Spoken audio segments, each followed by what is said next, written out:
You think being a god is easy? Lightning, thunder, eternal worship? Try being Dionysus for a day. But before we start, I need to warn you. By the end of this story, you'll understand why even Apollo, Olympus's golden boy, ends up drunk, barefoot, and reciting poetry about how much he hates his job. You open your eyes, and the first thing you feel isn't divine power. It's the mother of all hangovers. And I use mother literally, since yours turned to ash before you were even born. But that's not even the worst part of your day. The worst part, it's coming in exactly 3 hours and you don't know it yet. Olympus sunlight pierces through the curtains like a spear through your brain. Congratulations, you're the god of wine, inventor of the hangover, and after millennia of immortality, you still haven't found the cure. Your maenads tore apart 3 of Artemis's sacred deer yesterday with their bare hands. While dancing, she's gonna make you pay for that. You stumble over empty amphoras and a nymph sleeping on the rug. She's snoring loudly, smell of fermented wine mixed with incense, and thunder in the air. Zeus woke up early. Never a good sign when daddy wakes up early. You look for more wine. Medicinal. Method scientifically proven for millennia. In the kitchen, Hestia gives you a look that's equal parts pity and judgment. Zeus is looking for you. Shit. The wine burns going down. Colors come back. You're divine again, but the clock is ticking. Hera walks by, sees you with wine, and rolls her eyes so hard she probably saw her own brain. Your father wants to see you. Now, Io. The hypocrisy of Olympus. Zeus cheats hundreds of times. Ares starts wars. But you're the irresponsible one. You put off Zeus. You find Apollo. He always knows the gossip. Golden Boy's in the garden with his annoying lyre. You missed yesterday's meeting again. I was busy saving humanity from boredom, you answer. Pouring wine that materializes whenever you need it. Divine perk. 3 cities have stopped functioning. Your cults have been in a trance for 4 days. Zeus is displeased. You shrug. They deserved a break. Apollo sighs, but you notice something in his expression. Envy? He stares at your wine a second too long. You file that away. Artemis is also looking for you. Sacred deer, out-of-control maenads. He almost smiles. Good luck. Your day's about to get complicated. Artemis is waiting in your room, with her bow pointed at you. Your maenads tore apart 3 sacred deer yesterday while dancing. Maybe your followers are a bit too intense, but ecstasy isn't tame. It's wild, primal. Control your flock, or I'll control them with arrows. Artemis never bluffs. You try to explain. I don't tell them to do that, they just get into the spirit. Bad choice of words. Literally, she doesn't laugh. You have until sunset, then I handle it my way. She vanishes in a silver flash. 2 pissed off gods before noon. Being a god is this: infinite power, but everyone expecting you to act like an accountant. You decide to throw the party. If you're getting in trouble anyway, make it memorable. But first, Zeus. In the main hall, you try to prepare excuses, but you're slightly drunk, and your excuses are never good. Like this. Zeus on the throne, stone-faced. Hera smiling her "I told you so" smile. Athena judging philosophically. Your parties are excessive, Zeus says. Excessive. Coming from the god who turned into a swan to seduce a mortal. Dad, excessive is in the job description. 3 cities stopped functioning because your cults won't stop partying, Athena interjects. 4 days of trance, Hera adds. You shrug. They deserved a break.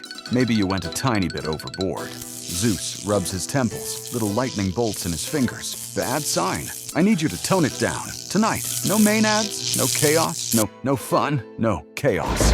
Literal thunder. Sky darkens outside. Silence. Athena calculating ways to turn you into something small. Hera satisfied. Zeus tired. 1 night of peace. No maenads, no chaos, no methodiveness. Can you do that? You look at him. Hera, Athena, do the smartest thing possible. Lie through your teeth. Of course, Dad. Tame party. Promise. Hand on heart. Theater. Zeus sighs with relief. Athena skeptical. Hera doesn't believe you. You're free to go.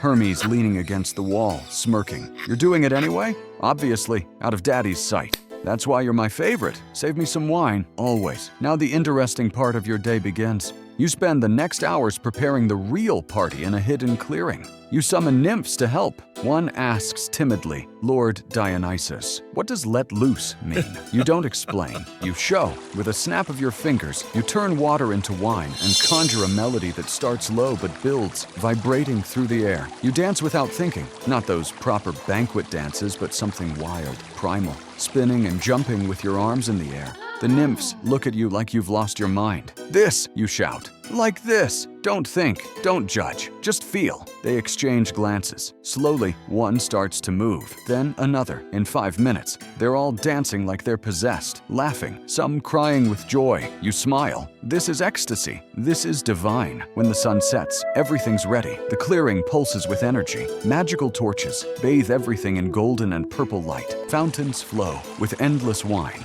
And the guests arrive, hand-picked mortals from all over Greece. Artists, poets, dancers, those who understand that life is more than obligations. They enter the clearing and you see in their eyes that moment of pure surprise and joy. Some start to cry. It's the first time many have truly felt alive. The party starts slow. Soft music, wine flowing, conversations. But you know this is just the warm-up.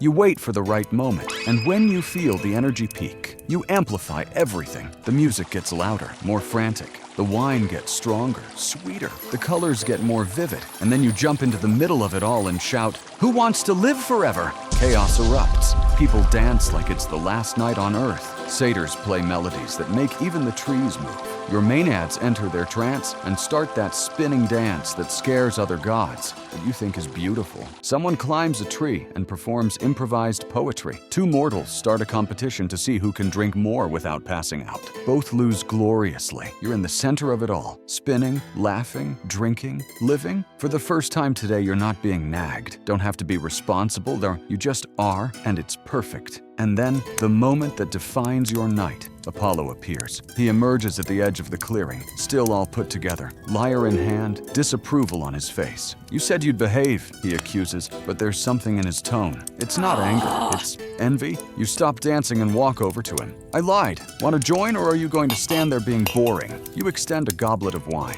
Apollo hesitates, looks at the wine, looks at the party, looks at you. Internal conflict visible. The perfect boy versus the desire to, for the first time in millennia, do something wrong. "Just 1 hour," he says, taking the goblet. "Just 1 hour and I'm leaving." You smile. "Sure, brother, just 1 hour." Cut to 5 hours later. Apollo is barefoot. The lyre's been abandoned somewhere. He's got a crooked flower crown on his head and he's drunk. Completely, gloriously drunk. He's in the middle of the clearing reciting poetry about how the sun is too responsible and he deserved a vacation. Some mortals are applauding, others are crying with him because the poetry is actually moving. "I am the god of light," he shouts, "but who lights my way?" You're laughing so hard, you can barely breathe. You're going to keep this mental image for eternity. Maybe you'll conjure a painting of it, or a statue, or both. A nymph approaches you. "Lord Dionysus, I think he needs help." "No," you answer, still laughing. "He needs exactly this." And it's true, because you see in Apollo's eyes, even drunk, even ridiculous, a genuine happiness you'd never seen before. The weight of being perfect is gone, even if just for a few hours. The sun starts to rise. Ironically, even with Apollo passed out drunk, the party only ends when the last person collapses exhausted but smiling. The maenads sleep in piles scattered around the clearing. The satyrs snore, hanging from trees. Apollo's lying under a grapevine, drooling slightly, but with a smile on his face. You're the last one standing, always are. You look around at the beautiful chaos you created and feel that deep satisfaction. Tomorrow, Zeus will find out. The lecture will be epic. Athena will give unbearable speeches about responsibility and order. Artemis will probably try to shoot you. Hera will roll her eyes for an entire century. But today you gave ecstasy to hundreds of people, turned bored mortals into radiant beings of joy, broke Olympus's perfect boy, and showed him that imperfection is liberating. And tomorrow, there'll be another party. You lie down under a grapevine, using your thyrsus as a makeshift pillow. The smell of wine and flowers fills the air. You close your eyes and smile, because you're the only god who discovered the secret to eternal happiness. Simply not giving a damn what others think and doing what you love. Zeus can have his lightning. Ares can have his wars. Athena can have her wisdom. You have something better. You have the eternal party. And it starts again in a few hours.